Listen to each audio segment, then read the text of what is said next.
cuqaasha waxgaradka odayaasha dhalinyarada iyo qoorweynta beelaha dega gobolada Sanaag, Sool, Saraar iyo Togdheer ayaa boqor Cismaan Aw Maxamuud Buurmadow ka difaacay dhaliilo uga yimi xukuumadda Somaliland. Waxgaradkan oo saxaafadda Burco kula hadlay ayaa xukuumadda uu hogaaminayo madaxweyne Biixi waxay ku eedeeyeen inay falal amri darro ka wado gobolka Sanaag iyagoo dhaliilo kala duwan u soo jeediyay gudoomiyaha gobolka Sanaag iyo wasiirada xukuumadda ka tirsan ee deegaanadan ka soo jeeda. Barasaabku waxa uu sheegay laba beenood. beenta waxa la yiraahdo luqura leedahay. luqta qura marka la qabto waa jabtaa. Barasaabku wuxuu sheegay in boqorku uu ciidan uu isagu leeyahay uu joogo oo degan yahay meesha la yiraahdo garabad. isla markiiba haddana waxa uu sheegay in waxa weeye sida dadku ay u sheegeen wararku ku sheegeen in tiknikada halka joogta uu leeyahay boqorku. waxa uu sheegay waa ku tireen waxa uu yiri waa tagnay waa weynay waxa la nasiiyana waxa ku tireen waxa weeye waan ayaan daro مسؤول Somaliland oo xukuumadii matalaya inuu waxaan hubin la golay yimaado madaxweyne boqorka hadii uu yaalo madaarka Hargeysa uu yaalo xarig waxaan madaxweyne ku sheegaynaa inay jiraan madaaro kale oo roog cas lagu soo dhaweynayo waxaan xukuumadda Somaliland u sheegaynaa annagoo aan ku xad gudbayn oo aynu nahay xukuumaddii aanu dooranay dhaleecaynayna waxaan u sheegaynaa dhacdooyinkan ka dhacay ceelfoyn ee soo noqnoqday inaan faragelintu fara badan ay ku leedahay xukuumadda Somaliland ay leedahay baanu anagu qabnaa tan maanta joogta barasaabka kowka xukuumaddu inay tacaddi ku hayso bulshada halka ku dhaqan wali waxan oo cawaaqib darra oo aan loo dul qaadan karayn.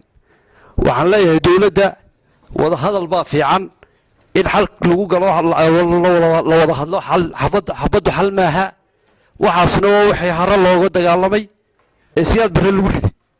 marka waxaan leeyahay mudane madaxweyne waxaan ka socday ciidanku ka wado meeshan hal laga daayo wada hadal loogu soo noqdo wada hadal baan ogon lahay.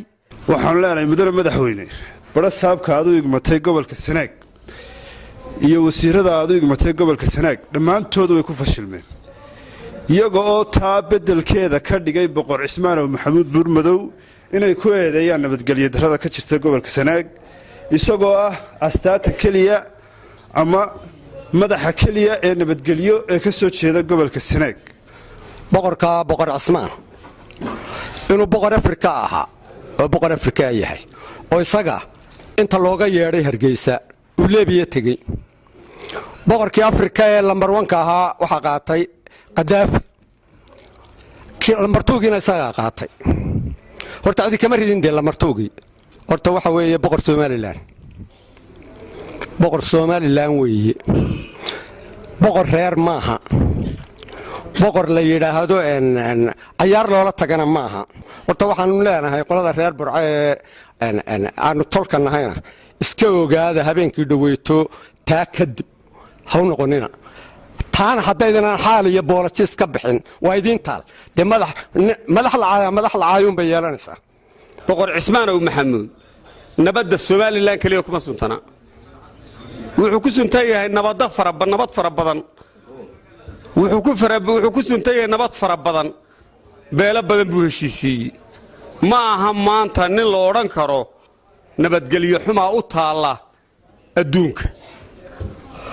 waxa weeye ninka maanta gurigiisii sahu soo gaadhay ee sahu marayo ilaahuna dhaaf baan leenahay laakiin cid ku dhaleecaynaysa habeen ma jirin. boqorkan waxaan leenahay waxa ku caayay wadadkaagi waxaanu bogaadeen aad u taageeraynaa shirkii boqorku iclaamiyay aad baan u taageeraynaa waxaanu naaqusinaynaa ciddi kasta oo shaqadeedii gabtay.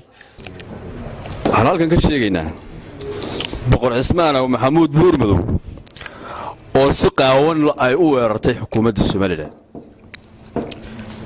arrintaasi ma aha mid la aqbali karo. waan ka digaynaa cawaaqibka ka dhalan kara ayaan ka digaynaa. xukuumadda waxaan u sheegaynaa waxaanu nahay shacabkii doortay boqor cismaan aw maxamuud buurmadow iyo agas wasiir maxamuud xaashi baa sanka naga geliyay anaga mina bixi kuwii sanka naga geliyay inay maanta eryadaan oo ilaahan wadanka waa counted oo waxa looga yaqeeqsoodo waxaanu digniin u diraynaa in arrinta laga waatoobo. waa ka digaynaa mudane madaxweyne gruubkan wasiirada aad meesha ku urursatay waa qaran dumis iyaga qaranka duminaya buurmadow looga baqi maayo. waa been iyo kadaabnimo. boqorku ma laha ciidan. wasiiradan dee goobta jooga habar jeclo goobta u jooga dee waaba kala fiican yihiin baan anigu arkaayo. dee wasiir gaafaadhi waa laga fiicnaado dee ninkii ina biixi wuxuu ku qanciyey ina kaayin boqor cismaanna waynu xidhaynaa shirkuna dhici maayo haddaynu xidhno waa biciida hurdo dee waa hurdaano niman toosaya maaha buu ku qanciyey.